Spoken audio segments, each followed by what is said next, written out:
This is the Post Up with DJ Trice. I'm running my mouth on everything hot in sports, news, drama, and whatever is blowing up the timeline. Let's get into it.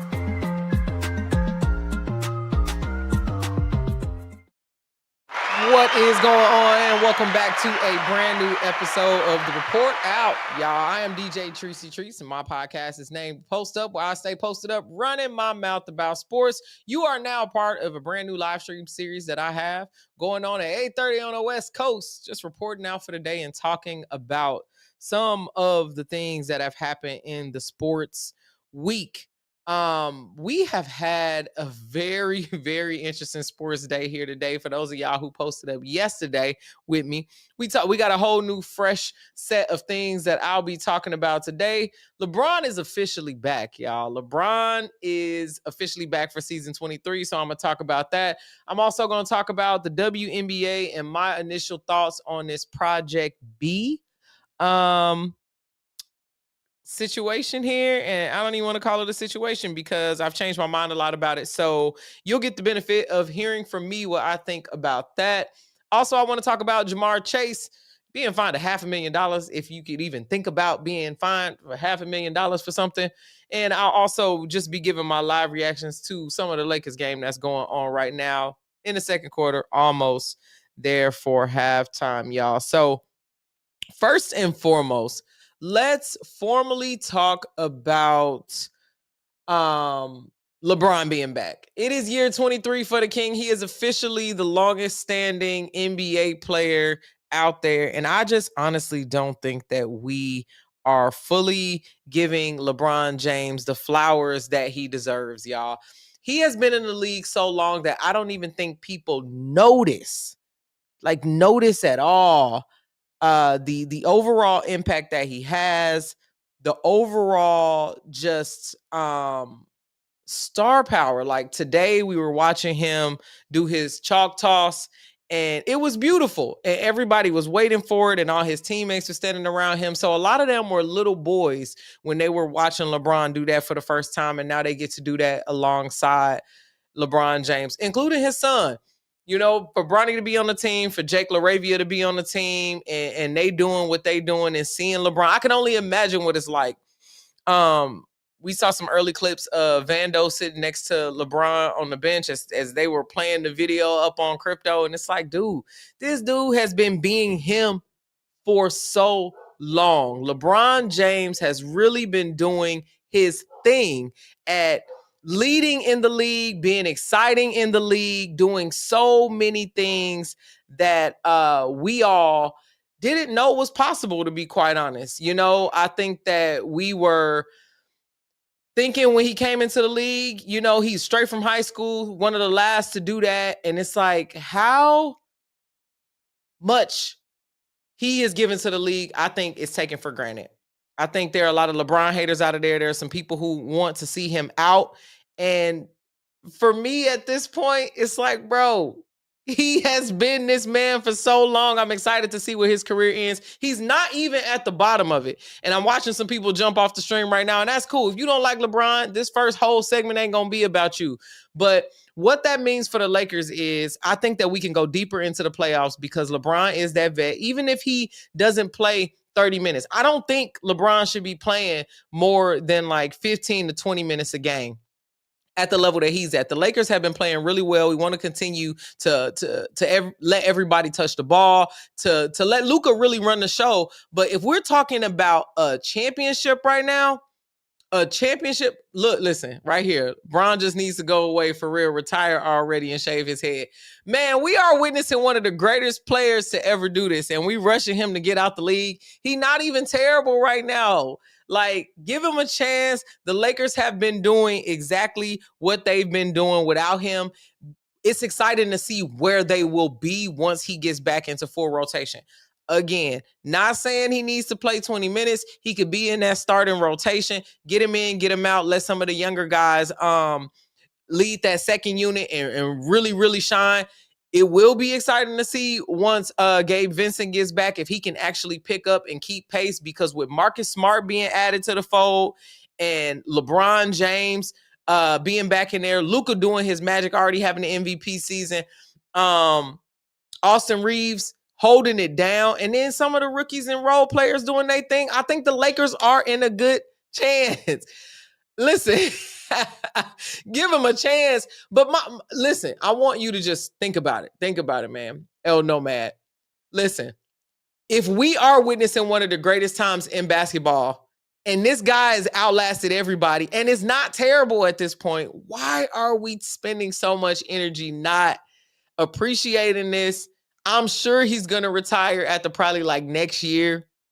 I'm sure he will want to do a media tour. You got to think about it. This man then did the unimaginable, has broken so many records and barriers and all the things. Like, he deserves his farewell tour. And then I'm hoping he sits it down and go watch Bryce play at Arizona. I'm hoping Bryce red shirts this year. He can then play his freshman year next year.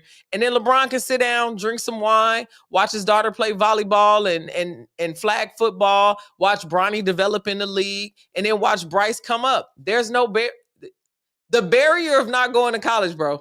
LeBron, I love that you being so interactive, El Nomad. There was barriers. The people who thought he wasn't going to do it, the team that he was given, let's not try to pretend like the Cavaliers was great when he first came into the league. I mean, he was doing his thing, but come on, man. Come on. LeBron, I'm only touching on this. I was just saying he was coming back for year 23. He has done his thing. And right now, I don't even think the Lakers are up. What's the score right now? It's 58-63. But Luka's at the free throw line. And LeBron ain't even been doing too much. He doesn't need to get out of LA. He needs to retire in LA. Laker fans want to see LeBron retire in LA. He is one of the most influential players to ever play the game. And the Lakers are a franchise that is aligned with that excellence. He is going to retire a Laker. There ain't no way around that. We might as well get over that. He's going to decide when he wants to leave, and then he's going to leave at that point. So excited to see what this can man, come on. Be for real, man. If you ask these questions, you could be down there in the comments. I'm not talking about that. Shouts out to Laker fans do want LeBron to retire in LA, man. Why wouldn't you want LeBron to listen, I'm not making this cast about LeBron.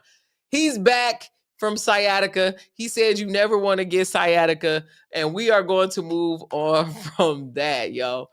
All right, let's talk about the WNBA and Project B. For those of y'all that don't know, the WNBA is currently in a CBA negotiation, and they want more money, more equity. A lot of the players don't even receive any proceeds from their jersey sales, which is insanely crazy. They only get like 6% revenue share or something like that. So they are at a point where they can bargain. But there's this new league that has come up called Project B. And originally my thoughts around it, because it is linked to the Saudi-backed promoters that did the Jake Paul fight. And I'm gonna let y'all hear this video instead of me talking about it, because the co-founder and the chief basketball officer, Elena Beard, just did a podcast talking about the Saudi thing. So I am going to play this for you.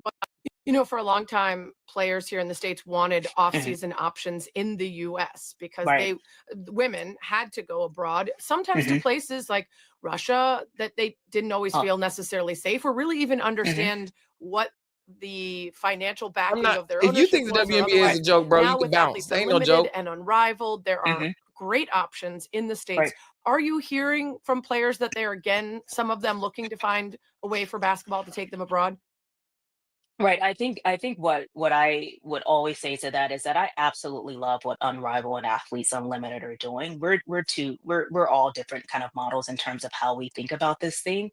What we want to focus on is sort of that global nature of what we're building. What I wholeheartedly believe is that we're only going to amplify what the WNBA is doing domestically and sort of build out that global footprint to in turn create global superstars. Right. When you think about sort of the top 10 highest paid professional women athletes in the world, 8 of those are tennis players. Right. And we're no different, than kind of that All right. So Plan B is basically a global league that they're building now, and they have targeted a lot of international players. Jewel Lloyd just signed on today. That's the biggest player that just joined. Jewel Lloyd just won the championship with the Las Vegas Aces. So she's now joined on with this. Jonquel Jones, who is from the Bahamas and plays on their Olympic team, she just joined on to Project B as well. And who was the original? Oh, Nneka Ogwumike is another player, Alyssa Thomas. So it's got some star-studded players on Project B. And my original thoughts about this whole Project B thing was, oh my God, you could partner with a bunch of people. Elena Beard went on a podcast and said they're not partnering with this Saudi company that promoted the fights. They're actually paying them as a service to help throw some of these global events. And you know what? When she said that, that actually made me change my mind about it, because she name dropped the Crawford fight that we just saw, and Bud got his money. So in the same breath that I want to be like, why did y'all pick them to be partners? It's also like, these women should get their money no matter what, to be quite honest. I mean, Project B is something that's going to be new. It's in the WNBA offseason, though some of your moral compass might tell you that they shouldn't be working with those promoters. I'm not sure which events they're going to be working with. I'm not sure if they're helping plan every event, but Bud got his money. You know, I would hate to sit on here and hate on women when we just watch somebody get a bag, have a great fight, and do that. And that's where we are in sports right now in America. So Project B, I originally said I wasn't down with it. I was disappointed in Nneka. I rescind some of that because I'm not really disappointed as much. I'm just saying that if the men are gonna get their bag this way, why not build a league where these players can make $2 million in the offseason domestically? So there is some gray area there. But again, Elena Beard got on there and said verbatim, they are not paying, they are paying this organization to put on the events. They are not partnering with them, and they are not taking the money from the Saudi-backed promotion company, sports entertainment company. They are actually paying them as a vendor, and they hope to partner with many vendors around the globe to throw on these events. So now that she's cleared that up, if y'all want to watch the full episode of this podcast, she was on the Good Game podcast with Sarah Spain, and she did a really good job of just like being a journalist and getting the facts.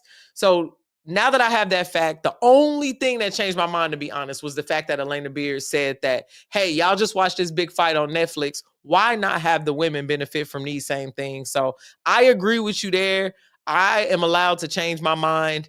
I am going to not speak negatively about it. I don't know if I'm going to fully throw myself in it and immerse myself in it and be talking to you and running my mouth about it and, you know, updating you.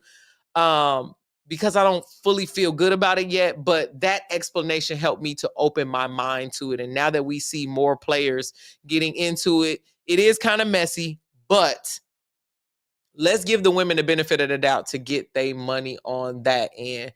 Let's talk about Jamarr Chase, y'all. Jamarr Chase just recently spit on a player when they played the Steelers. And then he said he didn't do it, which probably didn't help his case. He could have said I spit in the other direction or whatever, but it's 1,000 cameras on the NFL. If you got NFL Sunday tickets, you already know. Or if you ever been to an NFL game here just recently, it's a camera flying across the field. It's cameras in every direction that could catch stuff. So the fact that he would say that he didn't spit when he knew he spit is crazy. But the ramifications of that for him is suspension of 1 game, and he makes just over $500,000 every game. I don't know what it's like to get fined $500,000 and still wake up and be like, you know what? I'm going to do this thing again. I do think it's wild disrespectful to spit on people, though. So I'm sure the NFL is just absolutely sick of these kinds of shenanigans, and they are wanting to like just nip it in the bud and be like, yo, in this wild crap. But $500,000, yo, there's so much that you could do with $500,000. That's somebody's salary in 1 game.